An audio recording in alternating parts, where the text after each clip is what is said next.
Hi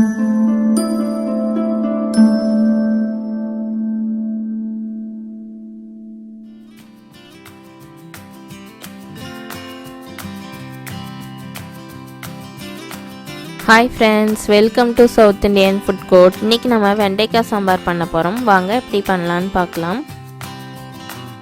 தேவையான பொருள் பார்த்துடலாம்.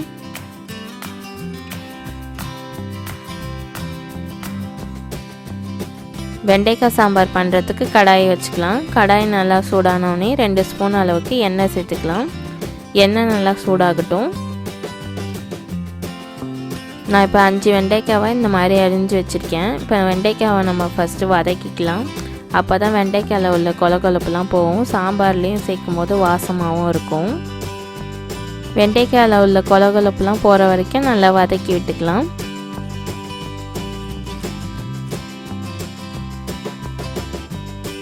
வெண்டைக்காயெல்லாம் நல்லா வதங்கிடுச்சு. இந்த அளவுக்கு வெண்டைக்காய் வதங்கினா போதும். இப்போ இது பிளேட்டில் ட்ரான்ஸ்ஃபர் பண்ணிடலாம். இப்போ அதே கடாயில் 2 ஸ்பூன் அளவுக்கு ஆயில் சேர்த்துக்கலாம். ஆயில் நல்லா சூடாகட்டும். ஆயில் நல்லா சூடாகிடுச்சு. இப்போ தாளிக்கிறதுக்கு தேவையான பொருள்லாம் சேர்த்துக்கலாம். கடுகு 1 டீஸ்பூன் சேர்த்துக்கலாம். கடுகு நல்லா பொரியட்டும். கடுகு நல்லா பொரிஞ்சிடுச்சு. இப்போ 1 டீஸ்பூன் ஜீரகம் சேர்த்துக்கலாம். 1/4 டீஸ்பூன் உளுந்து, 4 வெந்தயம் சேர்த்துக்கலாம். இதெல்லாம் நல்லா பொரியட்டும். கொஞ்சமாக பெருங்காயத்தூள் சேர்த்துக்கலாம். 2 காஞ்ச மிளகாவை உடச்சி சேர்த்துக்கலாம். ஒரு பச்சை மிளகாவை கீறி வச்சுருக்கேன், இதை சேர்த்துக்கலாம். ஒரு மீடியம் சைஸ் வெங்காயத்தை பொடியாக கட் பண்ணி வச்சுருக்கேன், இதை சேர்த்துக்கலாம். இப்போ இந்த வெங்காயத்தை லைட்டாக வதக்கி விட்டுக்கலாம். சாம்பாருக்கு வெங்காயம்லாம் ரொம்ப வதங்க தேவையில்லை, லைட்டாக வதங்கினா போதும். ஒரு மீடியம் சைஸ் தக்காளியை பொடியாக கட் பண்ணி வச்சுருக்கேன், சேர்த்துக்கலாம்.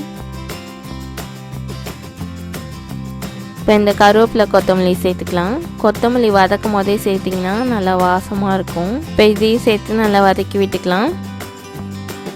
இப்போ வதங்கிடுச்சு. இந்த அளவுக்கு வதங்கினா போதும். இந்த கப்பில் நான் 3/4 கப்பு துவரம்பருப்பு வேக வச்சுருக்கேன், சேர்த்துக்கலாம்.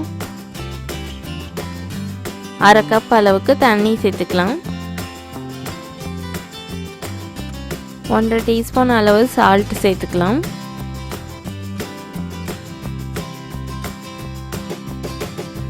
குழம்பு மிளகாய்த்தூள் 1/2 ஸ்பூன் சேர்த்துக்கலாம். சாம்பாருக்கு மிளகாய்த்தூள் நிறைய சேர்க்கக்கூடாது, நிறைய சேர்த்திங்கன்னா கெட்டியாக போயிடும். இப்போ இதை மிக்ஸ் பண்ணி விட்டுக்கலாம். வெண்டைக்காய் இப்போ சேர்க்க வேணாம், நம்ம ஏற்கனவே வதக்கி வச்சுருக்கிறனால வெண்டைக்காவை கடைசியாக சேர்த்தா போதும்.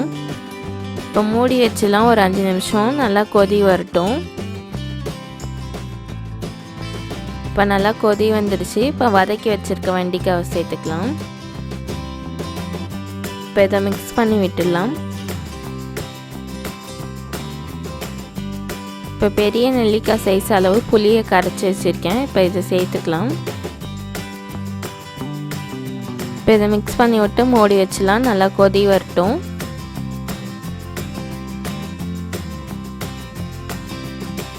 இப்போ சாம்பார் நல்லா கொதி வந்துடுச்சு. 1/4 மூடி அளவு தேங்காவை நல்லா திக்காக அரைச்சி வச்சுருக்கேன், இப்போ இதை சேர்த்துக்கலாம். தேங்காய் சேர்த்துட்டு ரொம்ப நேரம் கொதிக்க விடக்கூடாது, 2 நிமிஷம் கொதிச்சா போதும். இப்போ இதை மூடி வச்சிடலாம். இது 2 நிமிஷம் கொதிக்கிட்டோம். சாம்பார் நல்லா கொதி வந்துடுச்சு. இப்போ இதை இறக்கிடலாம். சுவையான வெண்டைக்காய் சாம்பார் ரெடி. சுட சுட சாதத்தோடு சேர்த்து சாப்பிட்டா சூப்பராக இருக்கும். இதை ட்ரை பண்ணி பார்த்துட்டு எப்படி இருந்துச்சுன்னு ஃபீட்பேக் சொல்லுங்கள். இந்த வீடியோ பிடிச்சிருந்துச்சுன்னா லைக் பண்ணுங்கள், ஷேர் பண்ணுங்கள், சப்ஸ்கிரைப் பண்ணுங்கள். மறக்காமல் பெல் ஐக்கானையும் கிளிக் பண்ணிவிடுங்க. தேங்க்யூ, பாய்.